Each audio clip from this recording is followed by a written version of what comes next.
Ini ya, ini kurang komunikasi. Ya mudah-mudahan enggak ini tidak mengurangi ini kita ya. Tidak apa-apa, Ustaz. Ya. Baik, kita mulai ya. A'udzubillahi minasyaitonirrajim. Bismillahirrahmanirrahim. Uhayyikum jami'an bi tahiyyatil Islam al-khalidah, bi tahiyyati ahli jannah, bi tahiyyati min 'indillahi wa barakatuh. Allah. Nashhadu an la ilaha illallah wa nashhadu anna Muhammadan 'abduhu wa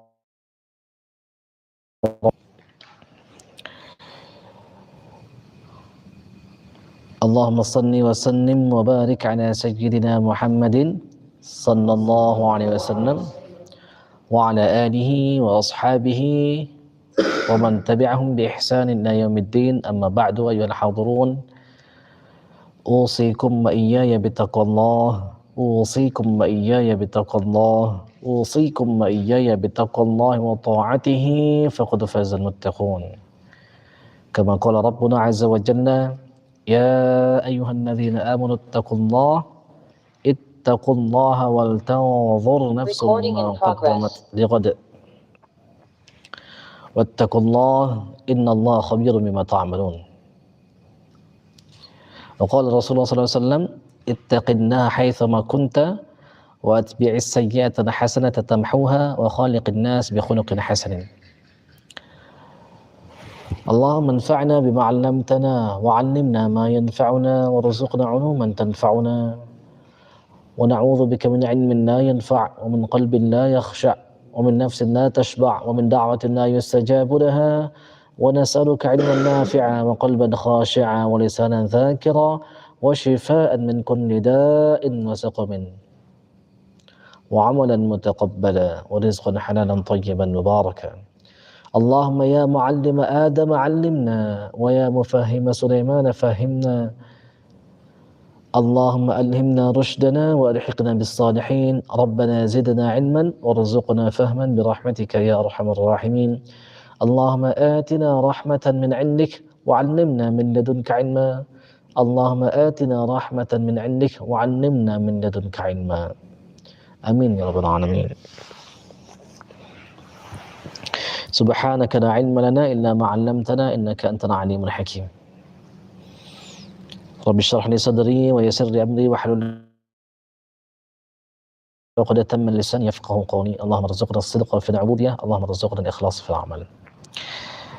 Ikhwan fillah yang dirahmati Allah Subhanahu wa taala, mari kita sama-sama bertakwa kepada Allah Subhanahu wa taala. Mudah-mudahan Allah Subhanahu wa taala menganugerahkan kepada kita anugerah yang besar, yang mana kata Imam Syafi'i, seseorang itu belum disebut kaya kalau misalnya dia masih punya sesuatu yang dapat dibeli oleh uang.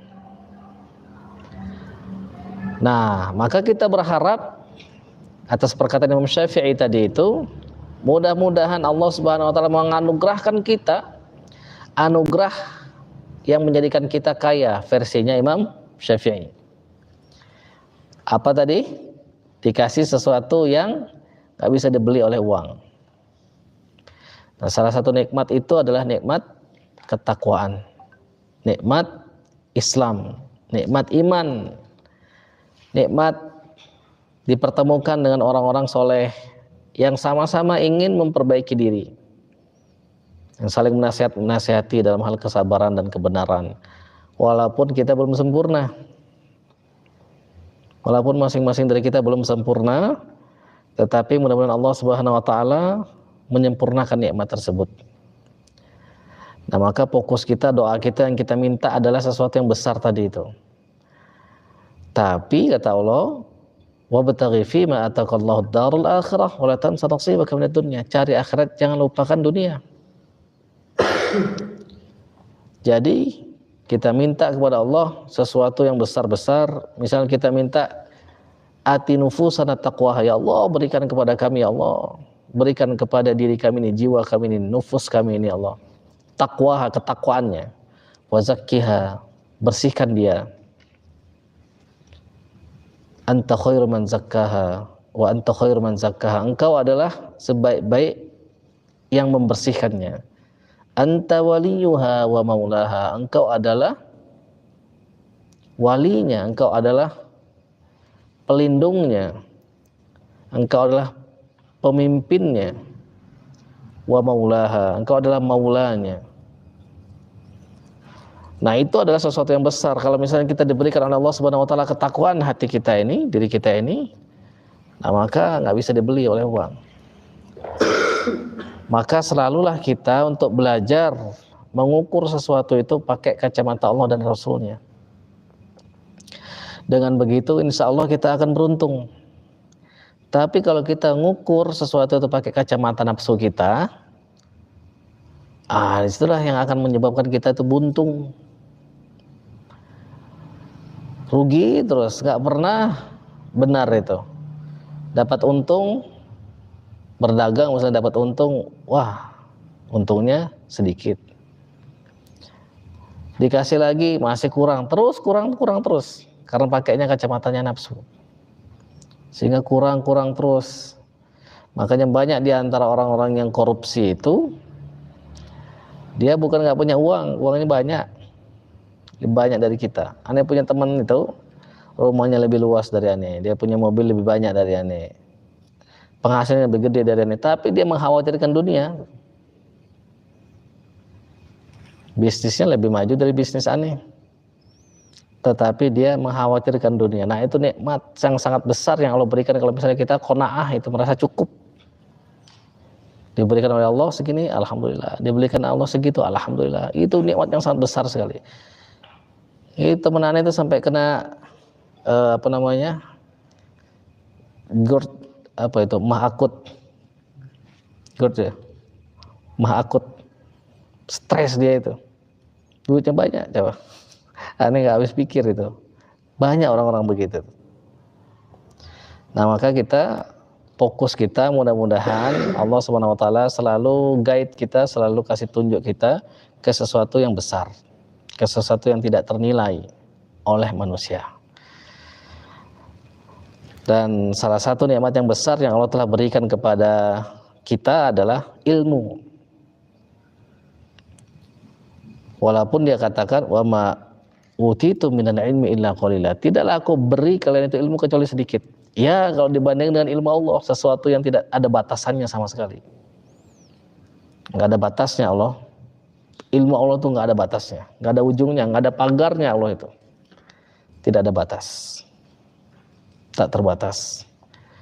Maka ketika dibandingkan ilmu yang diberikan kepada kita dan ilmu yang diberikan dan ilmu yang dimiliki Allah, wah, nggak ada batasnya, nggak ada bandingannya. Nah, maka nanti insya Allah kita akan belajar dari beberapa tokoh di dalam Al-Quran itu. Jadi teman-teman dari MK Telkom University pengen bahas kisah tentang di Al-Quran. Nah, kemarin kita bahas kitab At-Tibyan. Di sana kita bahas tentang ilmu, ya kan? Pas sekali berarti itu. Jadi teman-teman MK tell you bisa dapat ilmu, kita juga bisa dapat ilmu, teman-teman di rumah juga, yang di rumah juga, mudah-mudahan para pencinta Al-Quran semua mendapatkan ilmu dari Allah Subhanahu wa taala. Dan mudah-mudahan ilmunya itu bisa menjadi ilmu yang bermanfaat. Amin ya rabbal alamin. Mari kita berselawat kepada Nabi Muhammad sallallahu alaihi wasallam. Seseorang yang Allah Subhanahu wa taala berikan ilmu laduni, seseorang Allah Subhanahu wa taala didik, jaga dari kecil itu, benar-benar diawasin oleh Allah Subhanahu wa taala.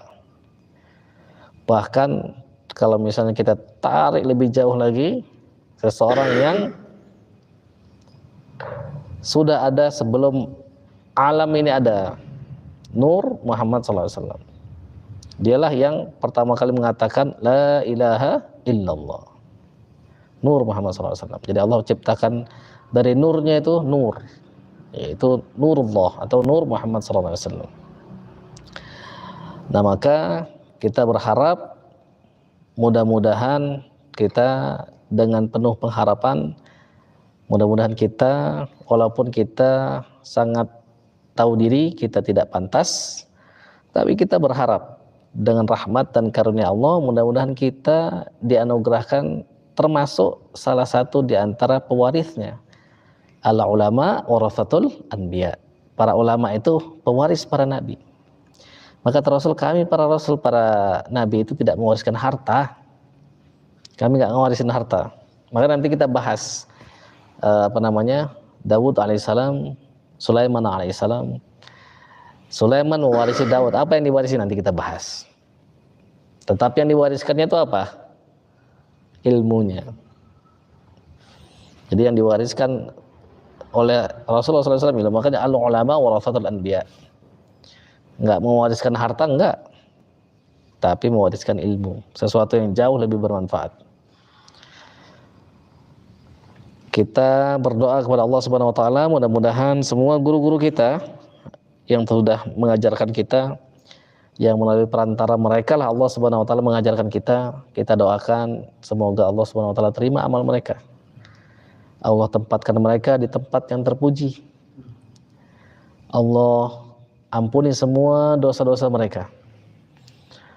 Yang masih hidup, mudah-mudahan Allah Subhanahu wa taala sempurnakan keimanannya, keislamannya, Allah sempurnakan ketakwaannya, keihsanannya, Allah sempurnakan ma'rifatnya, Allah sempurnakan kedewasaannya.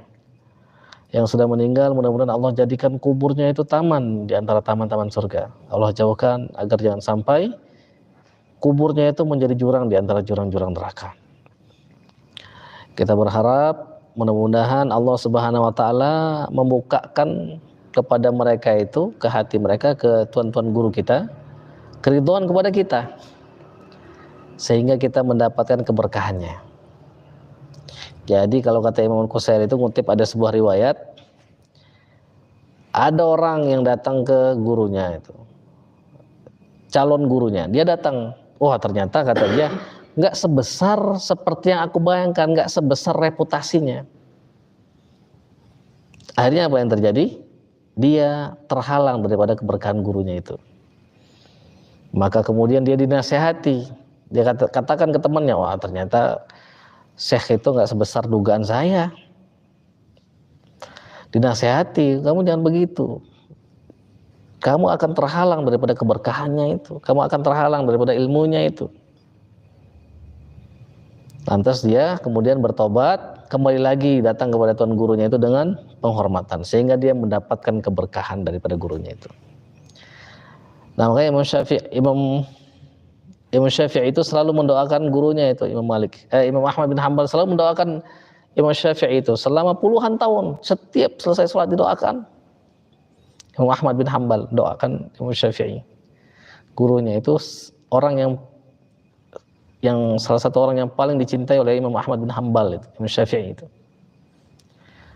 Bahkan ada muridnya itu katanya, aduh aku nggak berani ngelihat ini mukanya itu, saking berwibawanya, dari ketampanan orang Arab kan, orang Palestina, lahir di Palestina, orang Quraisy, daripada nur. Karena kata Imam Malik itu gurunya, anak muda engkau diberikan oleh Allah Subhanahu wa taala nur, diberikan kelebihan. Jangan kau padamkan nur itu dengan maksiat. Itu Imam Syafi'i itu. Maka didoakan oleh Imam Ahmad bin Hanbal. Nah, maka kita tiru. Puluhan tahun setiap selesai sholat itu dia mendoakan gurunya. Maka kita tiru. Semua guru-guru kita doakan itu. Kita bayangkan. Kalau tadi misalnya Ojak sebutkan nama-nama, ya boleh sebutkan. Lebih bagus.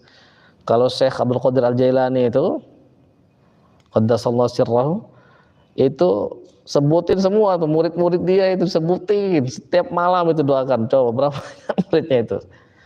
Maka beruntung sekali orang yang berguru kepada Syekh Abdul Qadir Jailani itu. Sebutin namanya satu-satu. Nah, kita juga begitu usahakan. Supaya apa? Supaya saling terhubung. Makanya orang-orang terdahulu itu ilmunya berkah-berkah. Usianya mungkin nggak panjang, tetapi usia ilmunya itu panjang sekali, jauh melebihi daripada usia hidupnya itu. Imam An-Nawawi berapa usianya? 45. Syafi'i berapa? 54. Sampai sekarang masih hidup itu. Manakib-manakibnya dibaca, kisah-kisah hidupnya dibaca. Nah, itu ilmu yang bermanfaat, ilmu yang berkah.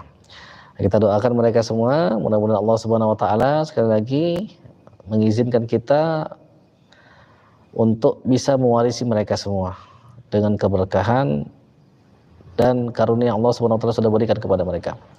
Ala hadhihi niyyah wa ala kulli niyatin salihah wa li tabarakallahi ta'ala wa li syafaati Rasulillah sallallahu alaihi wasallam wa ila hadratin Nabi Mustafa sayyidina wa maulana Muhammadin sallallahu alaihi wasallam. Al-Fatihah. A'udzu billahi minasyaitonir rajim. Bismillahirrahmanirrahim. Alhamdulillahi rabbil alamin. Arrahmanir rahim. Maliki yaumiddin. Iyyaka na'budu wa iyyaka nasta'in. Ihdinas siratal mustaqim.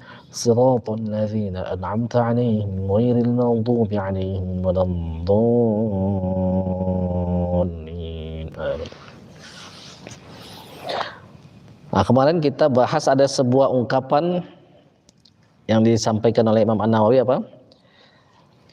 Ilmu itu menghiasi hati, sebagaimana tanaman itu menghiasi bumi. Nah, kita akan coba sedikit sekilas. Nah, mudah-mudahan nanti walaupun sedikit ya, mudah-mudahan Allah Subhanahu wa taala memberikan keberkahan ya, membukakan pikiran kita, membukakan hati kita, sehingga apa yang kita dengar, apa yang kita pelajari itu menjadi sesuatu yang berkah, menjadi sesuatu yang kita bisa fahami. Nah, jadi ada sebuah ayat yang Allah Subhanahu wa taala sampaikan tentang dua orang nabi yang mulia, raja. Kalau kita baca misalnya di hafalan antum itu di Quran surah Al-An'am ya, juz 7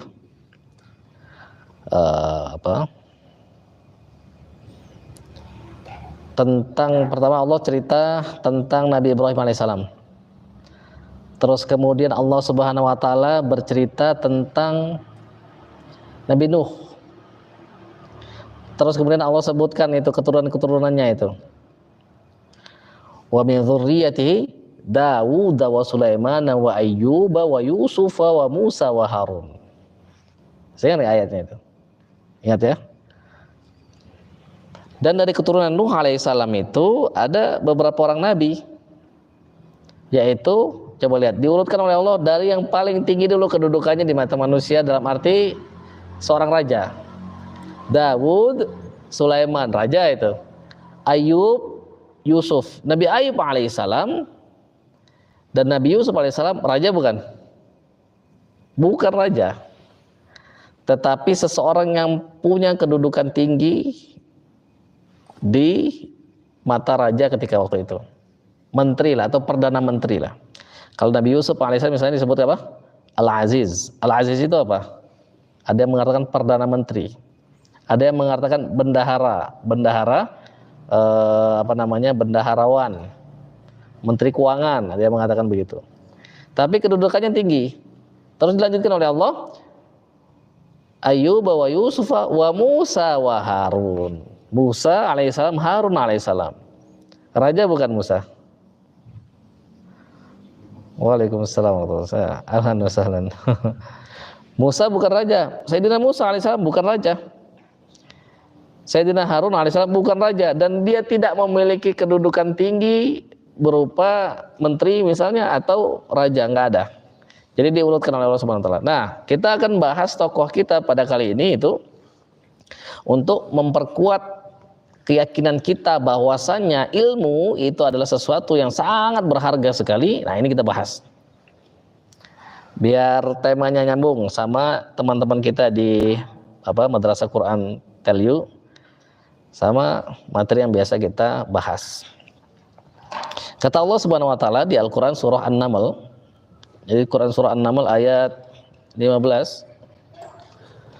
Kata Allah Subhanahu wa taala, walaqad atayna Dawud wa Sulaiman ilma. Walaqad atayna Dawud wa Sulaiman ilma. Wa qala alhamdulillahilladzi faddalana ala katsirin min ibadihil mu'minin. Dan sungguh sudah kami berikan kepada Sulaiman alaihissalam, kepada Daud alaihissalam dan kepada Sulaiman alaihissalam ilmu.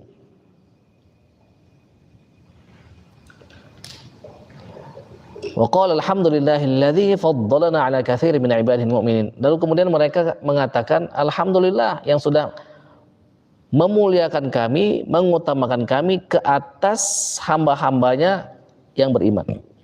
Alhamdulillah. Jadi dalam sebuah riwayat Daud alaihissalam, Sulaiman alaihissalam disuruh pilih mau ilmu, kerajaan apa harta. Kalau misalnya antum disuruh mau apa? Mau ilmu, mau kerajaan, apa mau harta? Tiga-tiganya. Ya. Kalau disuruh pilih satu, benar. Benar. Nah, kira-kira Daud alaihissalam pilih apa? Sulaiman alaihissalam pilih apa? Nah, dia pilih ilmu, maka dia dapat semua, dapat tiga-tiganya. Kalau kita pilih, kalau kita jadi raja misalnya, bodoh kita, apa yang terjadi? Rusak kerajaan itu, bisa dikudeta, habis semua gitu. Bisa jadi kita menjadi samsak atau bulan-bulanannya lawan politik kita, dikudeta kerajaan kita misalnya. Kalau kita punya harta, nggak punya ilmu kita, apa yang terjadi? Mau sebanyak apapun harta kita itu seep, habis. Mau sebanyak apapun. Tapi kalau punya ilmu, nggak punya duit, sakit juga. Nggak enak juga. Emang kita bisa makan ilmu, kita memang nggak bisa makan ilmu, sama kita nggak bisa makan duit. Tetapi dengan ilmu itu dia menjaga kita di dunia dan di akhirat. Kalau harta, kita jaga harta itu. Bisa antum punya emas 1 kintal 100 kilo punya, misal itu antum yang jaga emas itu atau emas yang jaga antum itu? Nah, kita yang jaga emas itu. Tapi kalau misalnya kita punya ilmu, siapa yang jaga? Kita yang menjaga ilmu itu atau ilmu yang menjaga kita? Nah, kalau ilmu itu sudah kita miliki, nanti ilmu itu yang menjaga kita. Misalnya apa? Dia jaga kita waktu kita mau sholat misalnya. Kata ilmu, kamu nggak sah sholatnya itu, belum wudu. Coba anak-anak kecil itu, kias misalnya. Sholat dia, ngantuk-ngantuk misalnya, langsung ikut sholat subuh dia. Duduk dia, nggak wudu lagi. Nah, kalau kita yang punya ilmu, wudu nggak ya? Udah wudu apa belum? Nah, bagaimana kalau misalnya kita wudu? Kalau kita misalnya ragu, apa sudah wudu apa belum? Apa hukum apa yang kita pilih? Kan ilmu menjaga kita. Apa yang kita pilih? Kalau kita sholat misalnya, ragu kita apa sudah wudu apa belum? Nah, maka dilihat kondisi sebelumnya. Mana kita yang yakin?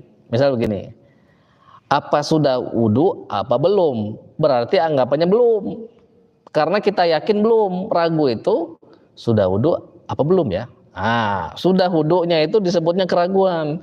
Yakinnya belum wudu, berarti itu dihukumi dalam fikih itu enggak wudu. Kalau kita ragu, batal enggak ya? Yang ragu apa? Kebatalan kita wudu. Berarti yang kita yakini apa? Wudu kita yakin. Batal enggak ya? Nah, berarti yang kita yakin adalah wudu berarti. Tadi sudah wudu. Tapi apa batal apa enggak ya? Nah, kata dulu aneh suka ngisi di kajian para wartawan akhir zaman itu. Ustadz katanya, kalau misalnya 50-50 gimana? Dia pengen sesuatu yang lebih meyakinkan dia. Dia udah tahu kalau misalnya yakin nggak wudu, berarti nggak wudu. Ini 50-50 kata dia. Nah, hukumnya adalah dengan yang seperti tadi kata Imam Syafi'i. Siapa yang ngajarin Imam Syafi'i itu? Dia pasti dikasih ilham oleh Allah Subhanahu wa taala itu. Ilmu itu keyakinan. Nah, di sini tokoh kita Daud alaihissalam dan Sulaiman alaihissalam itu suruh pilih mau kerajaan, mau harta, mau ilmu. Dia pilih ilmu, ternyata dapat dua-duanya, dapat tiga-tiganya. Malah dapat tiga-tiganya. Nah, terus akhirnya mereka berdoa kepada Allah Subhanahu wa taala. Mereka mengatakan alhamdulillahilladzi faddalana ala katsirin min ibadihil mu'minin. Mereka bersyukur. Makanya ada, kalau kita baca salah satu kitab tafsir itu, dalam bab ini dia kutip ada surat yang pernah ditulis oleh Umar bin Abdul Aziz. Tahu Umar bin Abdul Aziz ya? Tahu ya? Diceritakan dalam sebuah, udah baca kan kitabnya? Umar bin Abdul Aziz, biografinya sudah kan? Habis beli kan? Jadi Umar bin Abdul Aziz itu yang disebut-sebut sebagai Khulafaur Rasyidin kelima. Kalau misalnya Al-Hasan dimasukkan berarti ke-6. Karena kata Rasul, Khulafaur Rasyidin Al-Mahdiyyin itu 30 tahun setelah meninggalnya Rasul. Kalau dihitung-hitung, kata ulama Hasan masuk. Nah, kalau Hasan masuk berarti yang itu yang Umar bin Abdul Aziz yang ke-6. Kalau enggak sampai 4 misalnya, tapi yang populer 4. Khulafaur Rasyidin kelima Umar bin Abdul Aziz. Kata dia begini, rasa syukur ke atas nikmat itu jauh lebih berharga daripada nikmat itu sendiri. Rasa syukur atas nikmat itu jauh lebih berharga daripada nikmat itu sendiri. Dia berdalil, kalau tidak, kata dia, tidak mungkin Daud dan Sulaiman, alhamdulillah, dia berkatakan alhamdulillahilladzi, segala puji bagi Allah yang faddalana, telah memuliakan kami, ala katsirin min ibadihil mu'minin, ke atas banyak daripada hamba-hambanya yang beriman, yang keimanannya mantap. Jadi Allah sudah muliakan Nabi Daud alaihissalam, Allah sudah muliakan Nabi Sulaiman alaihissalam, maka mereka bersyukur. Nah, kesyukuran itu lebih utama, lebih baik daripada nikmat itu sendiri. Kenapa? Karena kalau misalnya kita dikasih nikmat, terus kemudian nggak disyukuri nikmat itu, berubah menjadi apa? Berubah menjadi azab. Contohnya siapa? Keluarganya Fir'aun. Alam tara ilal ladzina baddalu ni'matallahi kufra wa halu qaumahum daral bawar jahannam yaslaunaha wa bi'sal qarar. Belumkah kau lihat ada orang-orang yang mengubah nikmat Allah menjadi kekufuran, enggak syukur mereka itu. Wa halu qaumahum daral, dorong ngajak kaumnya itu ke tempat sesuatu yang ke neraka gitu. Ngajain kaumnya itu ke neraka. Di ayat yang lain itu yaqdumu qaumu yaumul qiyamati fa awradahumun nar. Dia pimpin kaumnya itu, lalu kemudian dia ajak mereka itu masuk ke dalam neraka itu. Jadi diubah. Maka kesyukuran itu lebih berharga daripada nikmat itu sendiri. Ada banyak sekali yang Allah Subhanahu wa taala berikan nikmat itu kepada keluarga Daud itu. Dari sisi kenabian, nabi. Bahkan Nabi Daud alaihissalam dapat kitab Zabur. Kitab Zabur. Terus dari sisi apa lagi? Kerajaan. Dari sisi apa lagi? Harta. Jadi dia raja yang memimpin sekelompok orang, tapi dia juga rasul yang dikasih oleh Allah Subhanahu wa taala kitab. Dikasih harta oleh Allah Subhanahu wa taala. Banyak sekali kenikmatannya.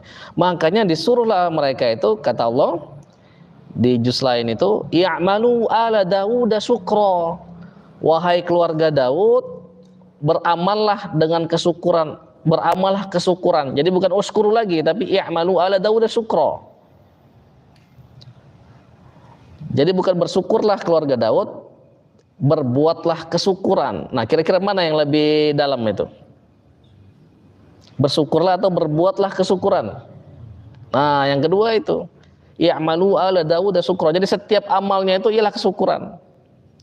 Nah, makanya Anda pernah cerita, Daud alaihissalam kata dia, wahai Tuhanku, bagaimana aku bisa bersyukur kepadamu?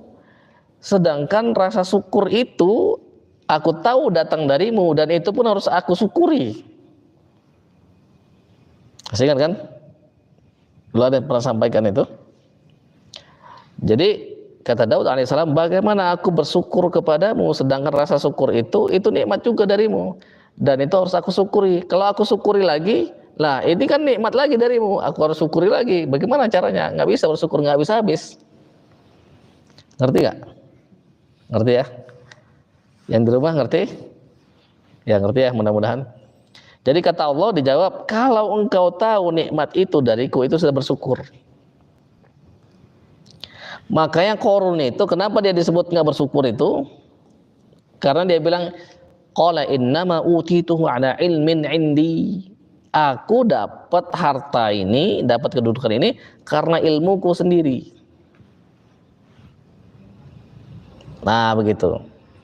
Jadi keluarga Daud alaihissalam itu diberikan oleh Allah Subhanahu wa taala ilmu, diberikan banyak sekali kerajaan yang luas, kekuasaannya itu, kenabian, lalu kemudian mereka bersyukur. Nah, terus kemudian kata Allah kalau kita baca lagi di ayat 16 itu, wa waritha Sulaimanu Daud. Sulaiman itu mewarisi Daud. Apa yang diwarisin? Jadi anak Nabi Daud itu belasan.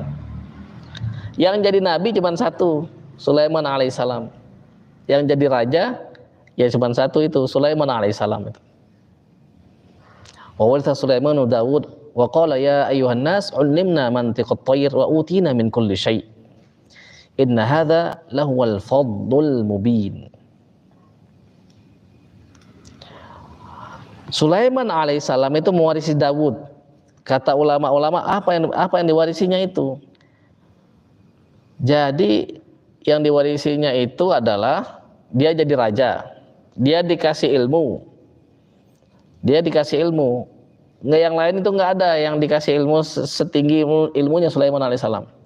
Nah makanya Nabi Daud alaihissalam itu ngajarin anaknya Sulaiman alaihissalam, makanya kerajaan Sulaiman itu kerajaan yang stabil, pernah terganggu. Kalau ada sempat waktu nanti coba kita bahas, tapi kita mau poin-poin inti-intinya dulu.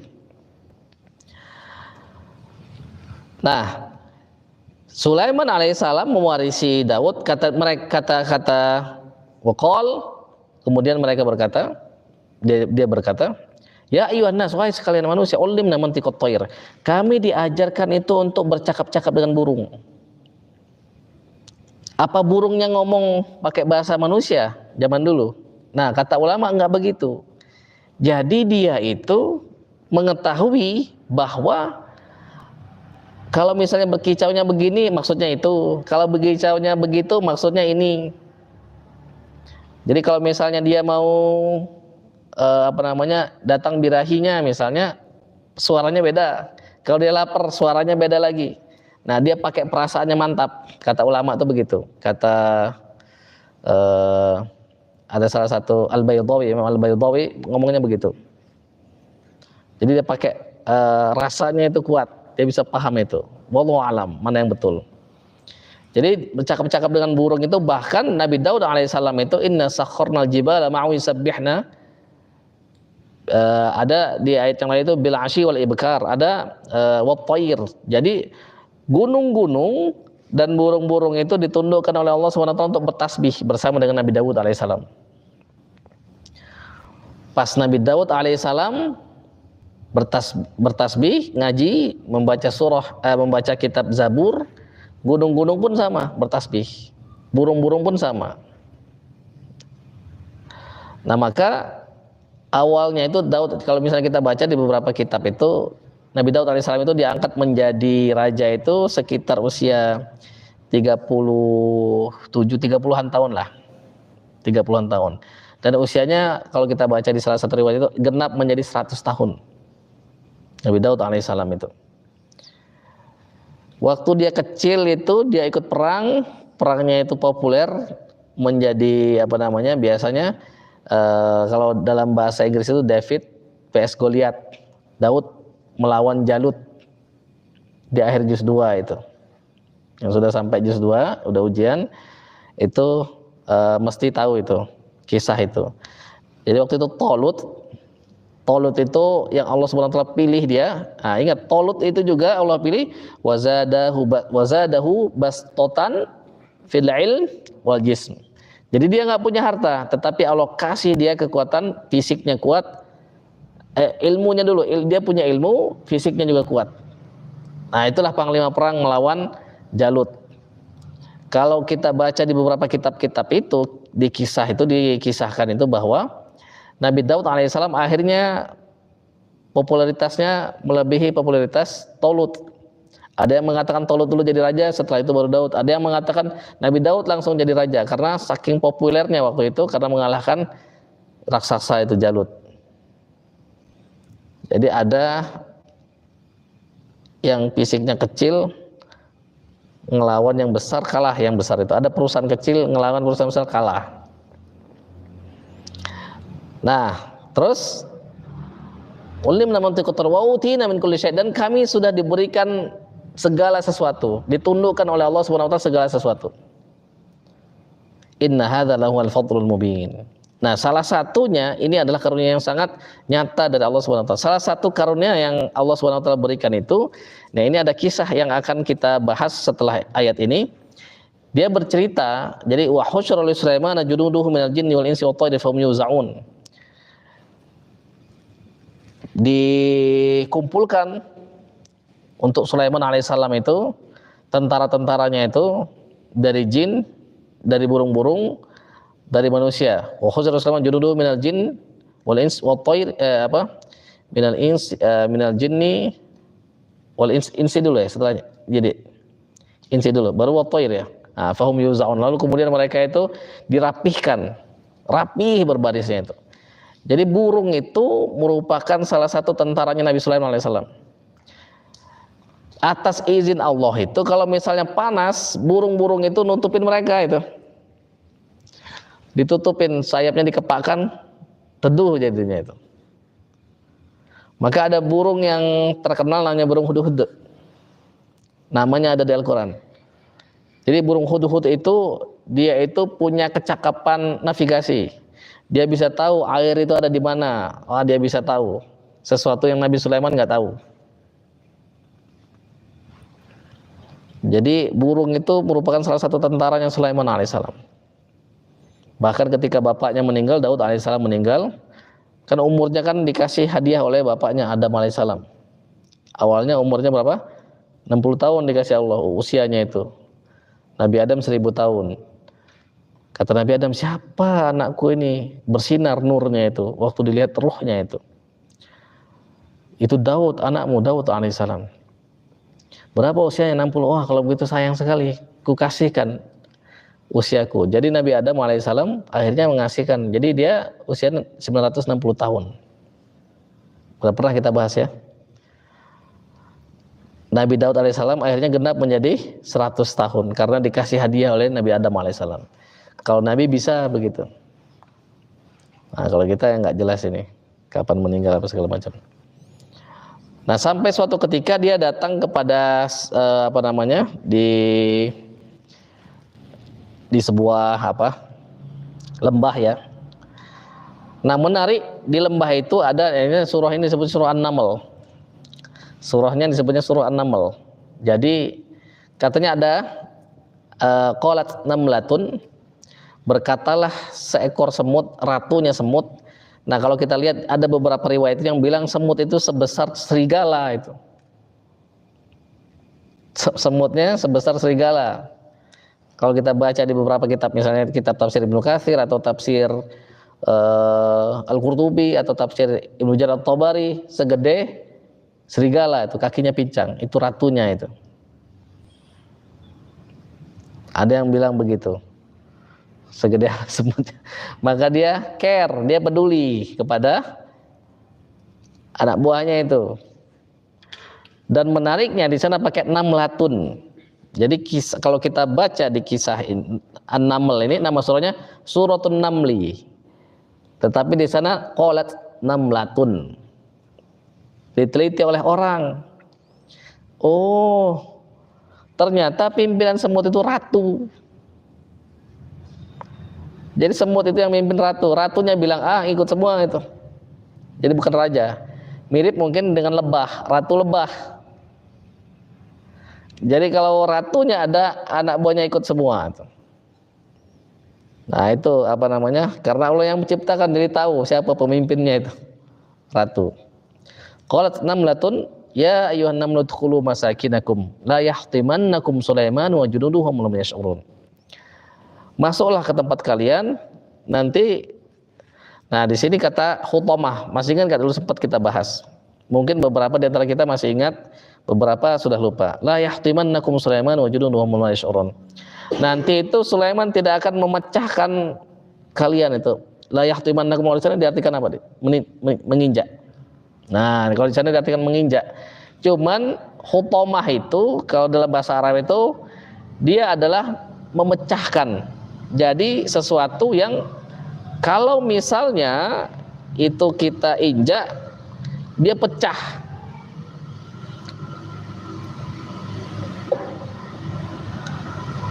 Seperti misalnya kita nginjak bohlam lampu misalnya, ada bunyi crackingnya. Nah itu disebutnya yahtimannakum. Ada neraka disebutnya neraka hutamah. Masih ingat nggak hutamah itu apa nerakanya? Cara kerjanya gimana? Cara kerjanya itu matah-matahkan. Kalau misalnya ada daun kita injak, ada nggak bunyi crackingnya itu? Crack gitu, ada nggak? Daun hijau? Nggak ada. Tapi kalau dia sudah kering, ada. Nah kira-kira yahtimannakum tuh begitu. Semut kira-kira kalau diinjak ada bunyi pecah begitu nggak? Semut. Karena kan bahasanya la yahtimannakum. Nah maka ayat ini dulu dijadikan oleh orang-orang yang nggak suka terhadap Islam, mencari-cari kesalahan Islam, disebutnya kaum orientalis. Itu dia bilang salah nih Al-Quran. Mana yahtiman itu ada bunyi krak gitu, ada bunyi yang pecah begitu. Makanya neraka hutamah itu begitu cara kerjanya itu dia. Kalau neraka hutamah itu allati tattali'u 'alal afidah. Jadi dia itu naik ngebakar semua, habis nyisain namanya fuadun afidah. Ada kolbun. Jadi sudurnya kena, kolbunnya kena, afidahnya nggak sampai afidah. Tapi yang paling dalam ada sebutnya lubun, walaupun ada yang sebut lagi ruh, tapi kita sebutnya kalau hati itu sampai lubun aja. Lubunnya nggak mati, lubunnya nggak kena. Gini, hati ini ada lapisan terus lapisan sodron, dalamnya lagi kolbun. Terus yang selanjutnya fuadun atau jamannya afidatun. Di dalamnya ada lagi disebutnya lubun atau lubuk hati kata orang itu, atau albab. Makanya orang yang punya albab, ulul albab itu dia sudah tidak ada lagi awan-awan itu. Siapa tadi yang ditanya?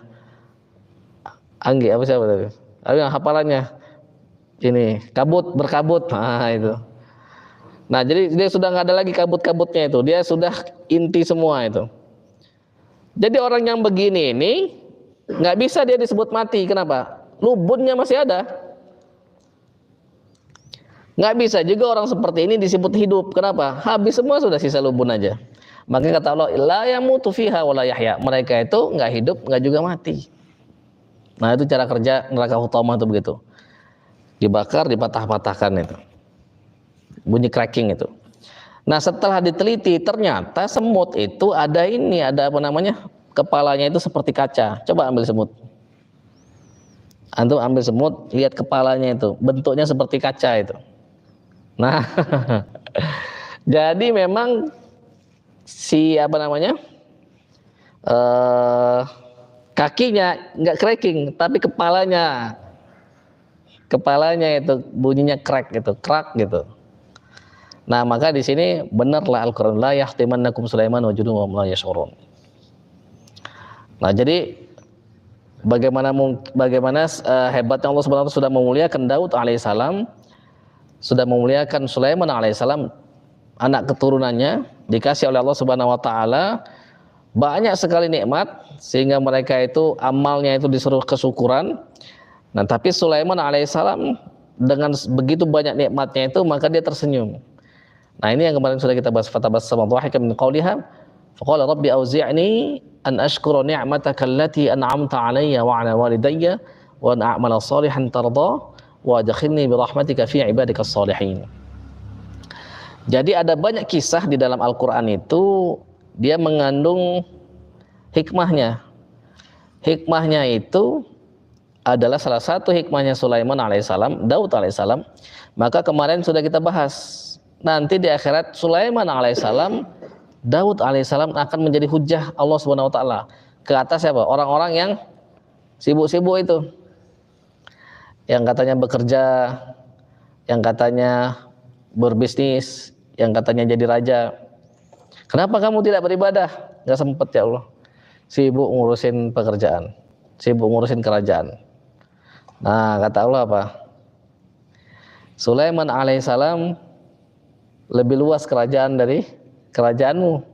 Kekuasaannya lebih luas daripada kekuasaanmu. Bisa kok. Nah, jadi Sulaiman alaihissalam dijadikan oleh Allah Subhanahu wa taala sebagai hujjah bagi orang-orang yang merasa sibuk. Nah, apalagi santri-santri ini. Gak sempat kenapa sibuk, kenapa? Sekolah. Nah, Sulaiman alaihissalam, Sayyidina Sulaiman alaihissalam sibukan mana dibanding kita? Nah, maka tidak ada alasan. Jadi kalau dari sisi yang sibuk-sibuk Sulaiman alaihissalam, dari sisi yang menderita sengsara hidupnya itu. Kenapa kamu gak beribadah? Aduh, hidup saya sengsara ya Allah, menderita saya ya Allah. Sakit sekali, gak sempat beribadah karena saya sakit ya Allah, sengsara, kelaparan, lemas saya. Lebih sengsara mana dibanding sengsaramu itu Ayub alaihissalam? Ayub alaihissalam 18 tahun sakitnya itu kurang lebih. Habis semua kecuali lisan dan hatinya itu dipakai untuk berzikir kepada Allah. Lebih berat mana cobaanmu apa cobaan Ayub alaihissalam? Bisa kok masih beribadah Ayub alaihissalam. Nah, maka Sulaiman dan Ayub alaihissalam nanti dijadikan oleh Allah SWT sebagai hujjahnya. Nah, ini yang harusnya kita pelajari. Jadi mereka tahu ini adalah nikmat dari Allah Subhanahu wa taala. Terus kemudian mereka membaca doa yang doa itu sudah Allah Subhanahu wa taala abadikan dalam Al-Qur'an. Rabbi auzi'ni an ashkura ni'mataka allati an'amta 'alayya wa 'ala walidayya. Ya Allah, ilhamkan kepadaku ya Allah. Kumpulkan kepada diriku ini ya Allah, masukkan kepada diriku ini ya Allah rasa syukur agar aku bisa bersyukur kepadamu ya Allah. Nikmat yang kau berikan kepadaku, nikmat yang kau berikan kepada kedua orang tuaku. Wa an a'mala sholihan tardah. Dan ketika aku beramal soleh, amal soleh itu engkau ridhoi. Wa adkhilni bi rahmatika fi ibadikas sholihin. Dan masukkan aku dengan rahmatmu ke dalam golongan orang-orang yang soleh. Nah, coba kita lihat. Seorang nabi yang pasti masuk surga, terus dikasih banyak sekali kenikmatan, kekerajaannya itu luas dari timur sampai barat, dikuasain semua sama Sulaiman alaihissalam itu. Tidak ada kerajaan-kerajaan yang nggak tunduk di bawah kerajaan Nabi Sulaiman alaihissalam. Terus dia minta kepada Allah agar dimasukkan ke dalam golongan orang-orang soleh itu dengan rahmat Allah. Wa adkhilni bi rahmatika fi ibadikas sholihin. Nah, dia minta dengan rahmat Allah dimasukkan ke dalam golongan orang yang soleh. Nah, maka kita belajar dari Daud alaihissalam ini. Jadi di sana ada kerendahan hati, di sana ada pengakuan yang tinggi, pengakuan yang jujur bahwa ini semua kalau Allah mau, Allah dicabut sama Allah. Maka kita membaca di Al-Quran itu pernah Allah Subhanahu wa taala uji Sulaiman itu. Jadi kalau Allah mau, Allah cabut kerajaan itu. Walaqad fatanna Sulaimana ala kursiyihi jasadan thumma anab.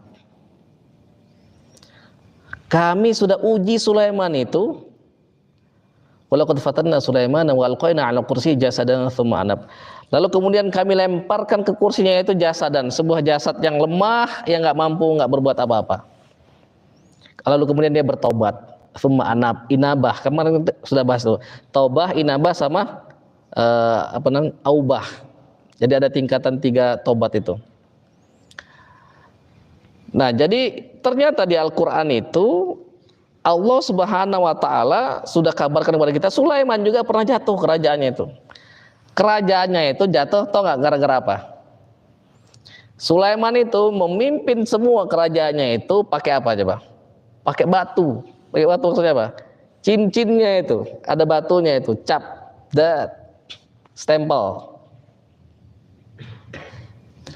Suatu ketika stempelnya itu, cincinnya itu diambil. Ada yang mengatakan dalam riwayat itu jin yang ngambilnya itu, yang menyerupai salah satu istrinya, diambil. Jadi dia nggak bisa merintah lagi. Bahkan kalau kita baca ada di beberapa kitab itu, kerajaan Sulaiman yang sebegitu besar itu ternyata cuma digerakkan oleh batu kecil, batu cincin itu yang jadi stempelnya itu. Akhirnya kalang kabut, kerajaannya hancur, nggak bisa apa-apa Sulaiman itu. Sulaiman alaihissalam pernah nggak dengar kisah ini? Belum. Nah, pernah itu. Nabi Sulaiman itu kerajaannya pun pernah begitu.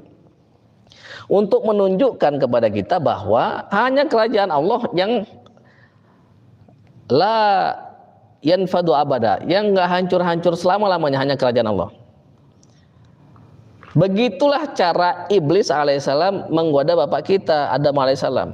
Hal adulluka ala syajaratil khuldi wa mulkin la yabla. Maukah aku tunjukkan kepadamu pohon kekekalan dan kerajaan yang tidak pernah musnah, kata dia begitu. Jadi bapak kita Adam alaihissalam padahal sudah dikasih ilmu juga oleh Allah. Wa 'allama Adam al-asma'a kullaha. Makanya doa kita, Allahumma ya mu'allima Adam, wahai orang yang wahai yang mengajarkan Adam, maksudnya Allah. Alimna, ajarkan kami juga. Sudah diajarkan oleh Allah, masih juga bisa dikibulin sama iblis itu. Karena dia tahu bahwa suatu saat dia akan diturunkan di muka bumi ini. Jadi ketika diciptakan dia tahu suatu saat akan turun, dia nggak mau, dia masih tetap mau di surga. Nah, akhirnya dikibulin sama iblis begitu. Nah, lalu kemudian Sulaiman bertobat, lalu kemudian Allah kembalikan kerajaannya itu. Sampai akhirnya jadi Daud alaihissalam, Sulaiman alaihissalam ini menghukum dengan hukum yang Allah Subhanahu wa taala tetapkan. Terus kata Allah, fafahamnaha Sulaiman. Kami kasih faham itu kepada Sulaiman. Idh yahkumani fil harthi idh nafashat fihi qadamul qaum wa kunna li hukmihim syahidin.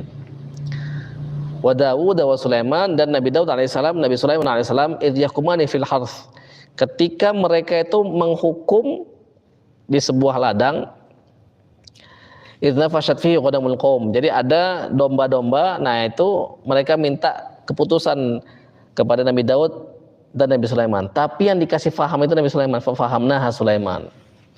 Nah, makanya kita berdoa, ya mufahimah Sulaiman fahimna. Wahai yang bikin Sulaiman itu faham, berikan kami pemahaman juga. Nah, begitu. Sampai akhirnya setelah bertobat tadi itu Nabi Sulaiman alaihissalam, kalau kita baca misalnya di surat yang lain, falamma kharra tabayyanatil jin, jadi sudah datang ajalnya, dicabut, nggak ada yang tahu itu kalau Nabi Sulaiman itu mati, nggak ada yang tahu. Sampai hatta falamma kharra tabayyanatil jin an law kanu ya'lamul ghaiba ma labithu fil 'adzabil muhin. Tatkala rayap itu memakan tongkatnya. Jadi Nabi Sulaiman meninggal di kursinya, pegang tongkat, nggak ada yang tahu kalau dia itu meninggal. Saking alokasi wibawanya itu nggak ada yang berani ngegugat, nggak ada yang berani ngutak-atik itu. Sampai rayap itu habis makan tongkatnya itu. Setelah habis, lalu kemudian dia terjatuh Nabi Sulaiman. Oh, ternyata sudah meninggal. Jadi lama baru diketahui Nabi Sulaiman alaihissalam sudah meninggal. Itu di dalam sejarahnya, kisahnya itu ada di dalam Al-Quran. Jadi ada di Quran surah Saba itu. Bisa kita baca di Quran surah Saba itu. Falamma qadayna 'alaihil maut, tatkala kami sudah tetapkan kematiannya. Falamma qadayna 'alaihil maut ma dallahum 'ala mautih, tidak ada yang menunjukkan kepada jin-jin itu, kepada anak buah Sulaiman itu, ma dallahum 'ala mauti illa dabbatul ardi ta'kulu min sa'atah, kecuali rayap itu yang makan tongkatnya. Falamma kharra, tatkala dia terjatuh, tongkatnya dimakan, terus kemudian dia terjatuh, tabayyanatil jin, maka jin menjadi tahu, menjadi jelas bagi mereka, allau kanu ya'lamul ghaiba ma labithu fil adzabin muhin. Kalau mereka itu tahu yang gaib, mereka tidak akan masuk, mereka tidak akan diazab dengan azab yang menghinakan.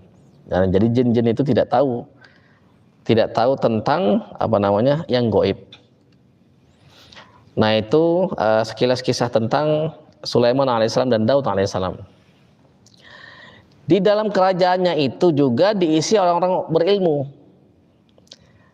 Misal kita lihat di lanjutan ayatnya itu, sedikit lagi kita bahas ya. Tatkala Sulaiman alaihissalam kasih surat kepada Ratu Saba pakai burung hudhud, terus kemudian dia berkata kepada raja-rajanya, qala ya ayyuhal mala, wahai para pemuka, wahai petinggi-petinggi, ayyukum ya'tini bi arsy qabla ayyatuni muslimin, siapa di antara kalian itu yang mendatangkan arasnya Ratu Saba itu kepadaku sebelum dia datang dengan berserah diri kepadaku.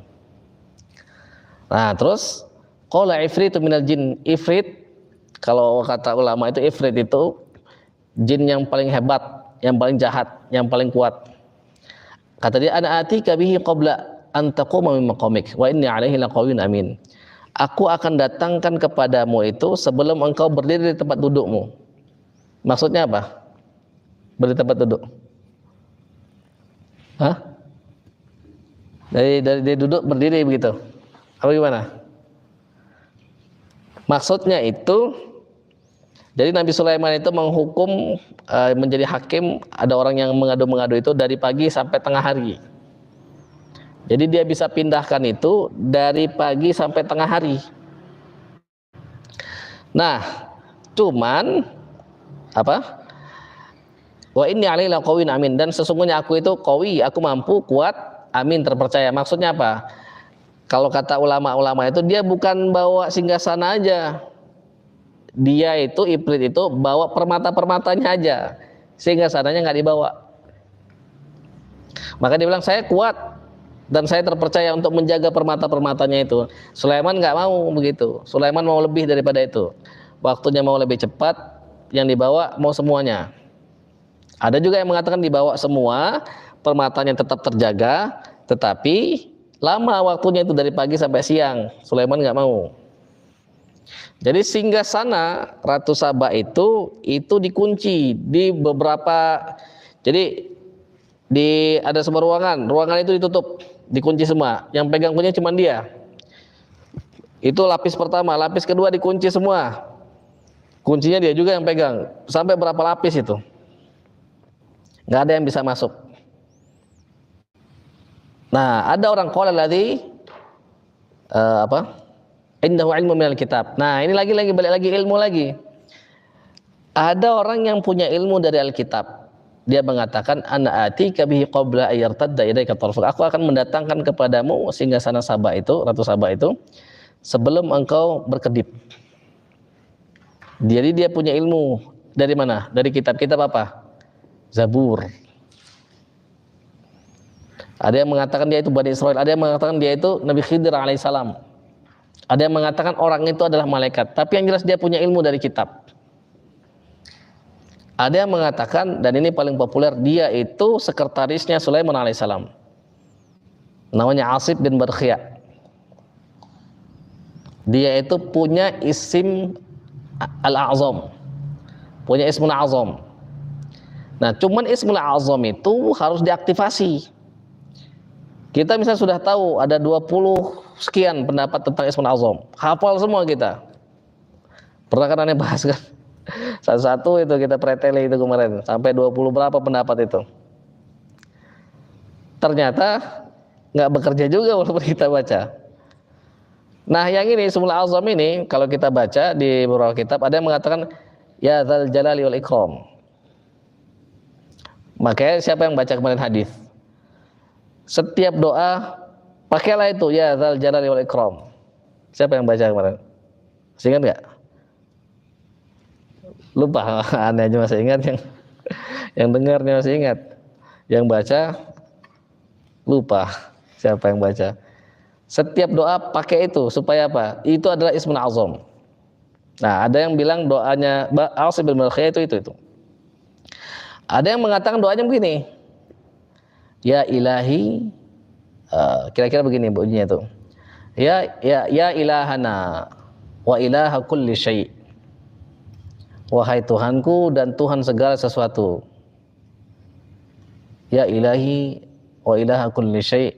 Ilahan wahida, Tuhan yang satu, la ilaha illa anta, tiada Tuhan selainmu, atini bi arsyiha, datangkan kepadaku singgasananya. Langsung datang seketika itu juga. Jadi kata dia, lihat ke Yaman. Nabi Sulaiman alaihissalam berada di Baitul Maqdis. Siapa namanya? Sabah di daerah Yaman. Lihat ke arah Yaman. Pas belum matanya itu melihat ke yang paling jauh, sudah ada di hadapannya itu. Nah, singgasananya itu. Nah, makanya kalau misalnya kita punya ilmu dari Al-Qur'an, jadi Ismul Azam misalnya kita bisa aktivasi itu, nah bisa banyak kita gunakan itu. Tapi hati-hati juga, karena ada punya guru itu. Jadi dia bilang gurunya, guru aneh juga, pernah dikasih oleh Allah Subhanahu Wa Taala omongannya ini asin, omongannya kayak semacam kayak pahit lidah begitu.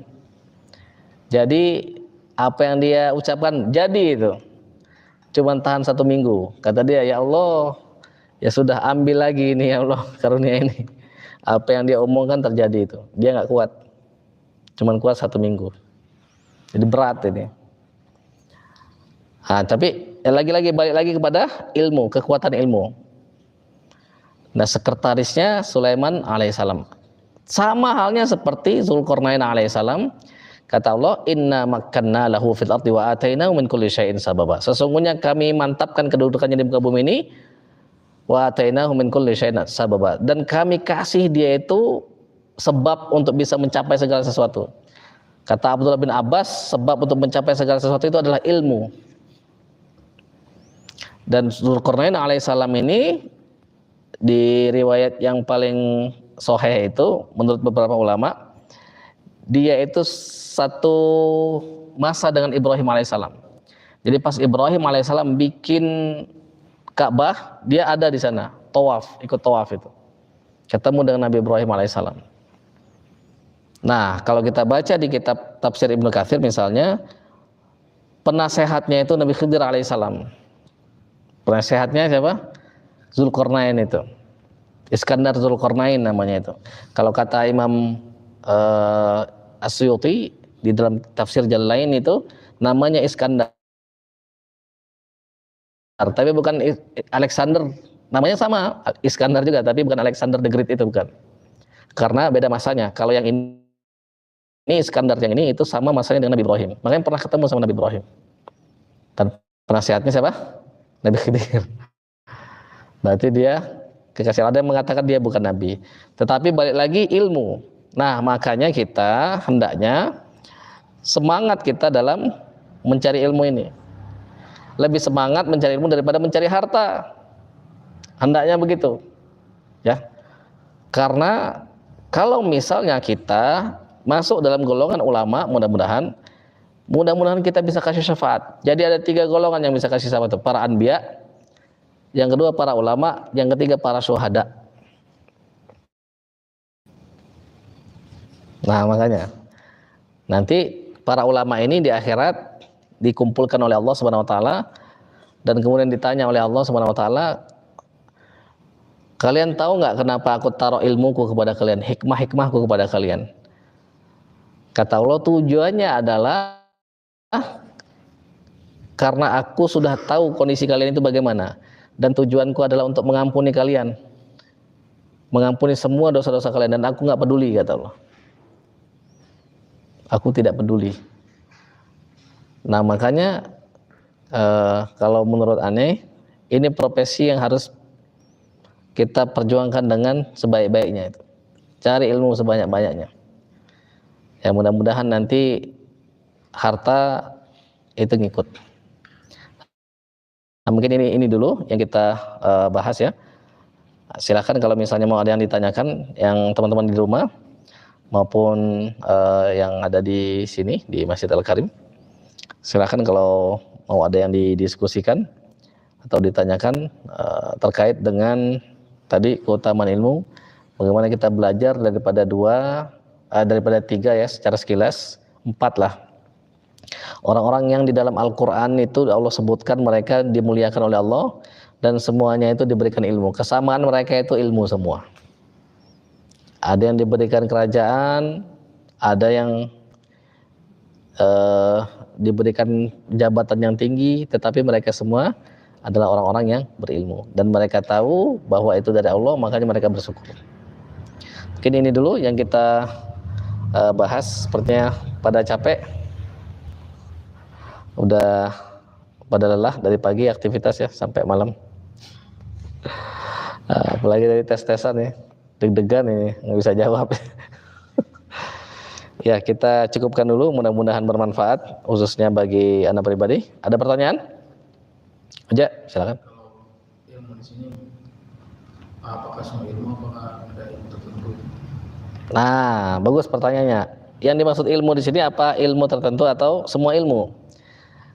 Itu dijelaskan dalam Kitabul Ilmi, dalam kitab ilmu, di kitab Ihya Ulumuddin Imam Al-Ghazali itu jelasin ke kita itu. Jadi dia bagi itu ada banyak ilmu itu. Ada ilmu agama, ada ilmu umum. Nah, terus dia ajarkan kepada kita, dia kasih tahu kepada kita apa ilmu yang wajib untuk kita kuasai itu. Dia bilang, ilmu yang wajib untuk kita kuasai itu adalah ilmu yang ada kaitannya sama keselamatan diri kita, yang ada kaitannya sama ibadah-ibadah kita. Kalau ibadah kita nggak diterima karena kita ilmunya kurang, berarti itu ada kaitan sama keselamatan kita. Nah, itu yang harus kita kuasai. Kalau kita mau dapat menggapai ma'rifat itu kita kenal kepada Allah Subhanahu wa taala. Salah satunya dengan ilmu. Ilmu yang apa? Gak usah dulu ilmu yang aneh-aneh. Ada orang datang ke Rasul, ya Rasul sallallahu alaihi wasallam, ajarkan kepadaku ilmu-ilmu yang aneh. Ghuraba'ul ilm. Kata Rasul, kau sudah belum belajar yang enggak aneh, yang biasa-biasa itu? Yang apa? Yang tentang ibadah dan segala macam. Belum, kata dia. Belajar dulu itu. Nanti kalau sudah balik lagi ke sini. Ku ajarkan kepadamu ilmu-ilmu yang aneh.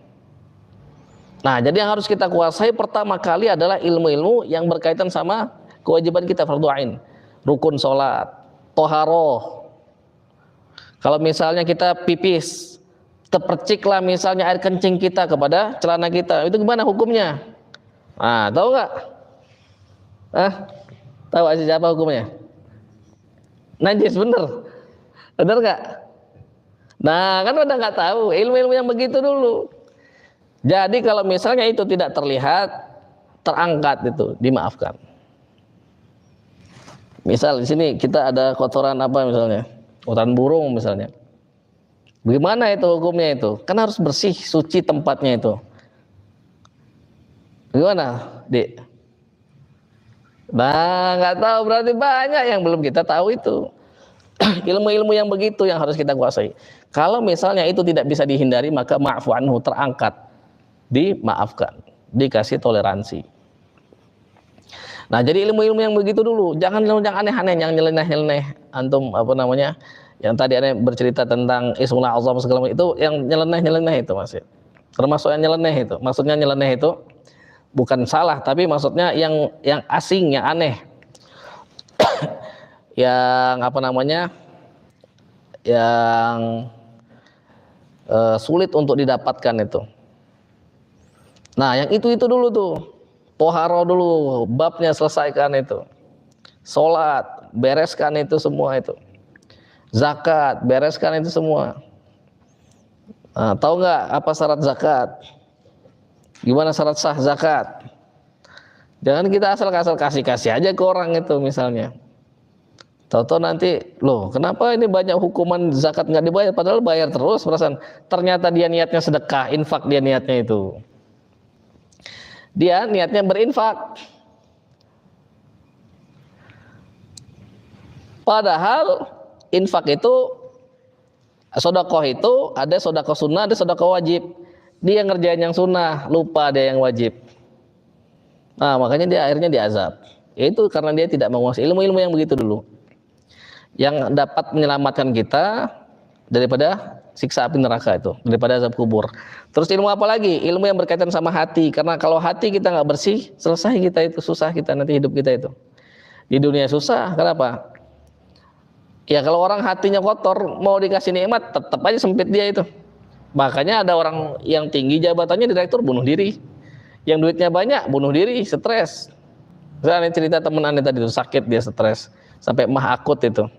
Padahal duitnya banyak, rumahnya jauh lebih gede dari rumah aneh, mobilnya ada beberapa, orang tuanya juga kaya raya, pejabat, stres dia. Nah begitu. Jadi ilmu-ilmu yang begitu dulu yang kita kuasai itu. Nah setelah itu baru itu ilmu-ilmu yang berkaitan sama fardhu ain. Setelah itu baru yang berkaitan sama fardhu kifayah. Misal hukum misalnya. Gimana kalau nggak ada pembela Islam misalnya, nggak ada lawyer Islam? Ya kan sebaik-baik lawyer itu yang nggak pernah kalah itu Al-Quran, kata Rasul itu. Dia adalah pembela yang belaannya itu pasti dikabulkan. Tapi dia juga penuntut yang tuntutannya itu pasti dikabulkan. Dia juga bisa jadi jaksa Al-Quran. Ya, tapi kan kalau di dunia ini belum bisa itu.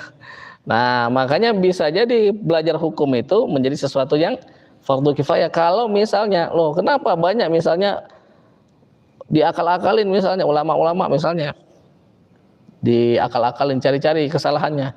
Yang namanya manusia itu tempat kesalahan. Kalau misalnya ada orang benci sama kita, misalnya aparat misalnya, benci sama aneh misalnya, dia nyari kesalahannya gampang kok, dapat. Macam-macam gampang. Misalnya ditanya, pernah nggak ngelanggar ini lampu merah? Ya semua orang. Semua orang kali pernah ngelanggar begitu. Semua orang pernah. Kalau dicari-cari pasti dapat. Nah akhirnya butuh nih pengacara. Nah gitu, belajarlah hukum misalnya. Contohnya. Contoh, ada juga yang ribaut. Ribaut itu apa?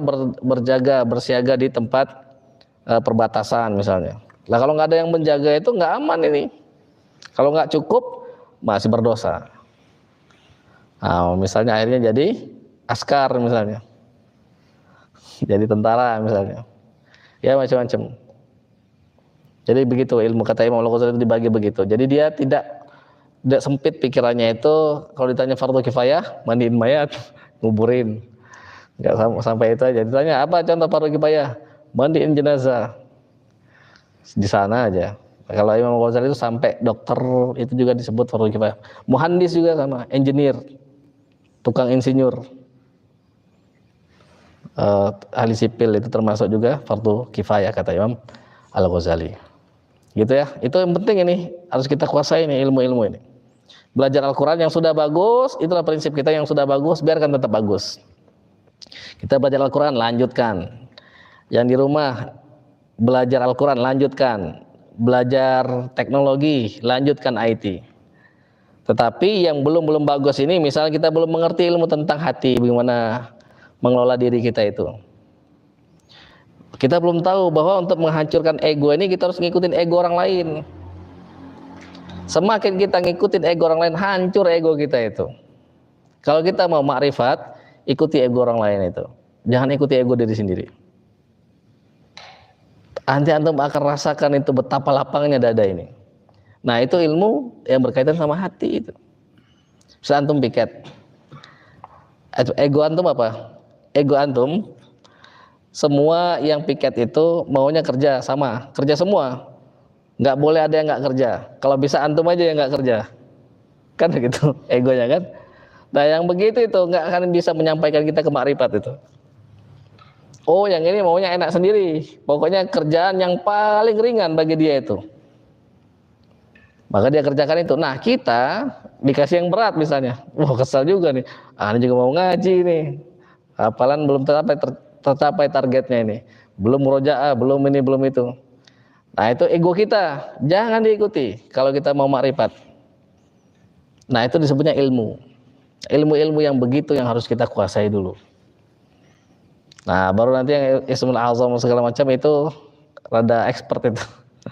Walaupun kita tahu tadi kalimatnya kalau nggak diaktifasi nggak bisa itu. Harus diaktifasi itu. Nah, begitu kira-kira. Wallahu a'lam bishawab. Cukup ya? Cukup? Ya, udah pada lelah ini. Nggak konsen, udah berapa watt ini? Ya, syukurnya Pak Irfan ini ngasih ini ya. Ngasih amunisi ini. Langsung ceng hardai. Habis kajian langsung alhamdulillah. Itu ceng hardai. Alhamdulillah. Ya, kita sama-sama akhiri dengan membaca alhamdulillah. Alhamdulillahirabbil alamin dan doa kafaratul majlis. Subhanakallahumma wa bihamdika nasyhadu an la ilaha illa anta nastaghfiruka wa natubu ilaik. Allahumma shalli wa sallim wa barik ala sayyidina Muhammadin wa alihi wa sahbihi wa sallim tasliman katsira. اللهم إنا نسألك بكل اسم هو لك سميت به نفسك أو أنزلته في كتابك أو علمته أحدا من خلقك أو استأثرت به في علم الغيب عندك أن تجعل القرآن الكريم ربيع قلوبنا ونور أبصارنا وشفاء صدورنا وجلاء أحزاننا وذهاب همومنا وغمومنا. اللهم ذكرنا منه ما نسينا وعلمنا منه ما جهلنا وارزقنا تلاوته آناء الليل وآناء النهار على النحو الذي يرضيك عنا واجعله شفيعا لنا يوم لا ينفع مال ولا بنون إلا من أتى الله بقلب سليم. اللهم اجعلنا من الذين يستمعون القول فيتبعون أحسنه واجعلنا من أولي الألباب الذين يذكرون الله قياما وقعودا وعلى جنوبهم ويتفكرون في خلق السماوات والأرض ربنا ما خلقت هذا باطلا سبحانك فقنا عذاب النار. اللهم اجعل القرآن لنا في الدنيا قرينا وفي القبر مونسا وعلى الصراط نورا ومن النار سترا وحجابا وفي الجنة رفيقا. اللهم اجعلنا من الذين قيل لهم يا أيتها النفس المطمئنة ارجعي إلى ربك راضية مرضية فادخلي في عبادي وادخلي جنتي. سبحان ربنا رب العزة عما يصفون وسلام على المرسلين الحمد لله رب العالمين. السلام عليكم ورحمة الله وبركاته. وعليكم السلام ورحمة الله وبركاته. الله. Recording stopped.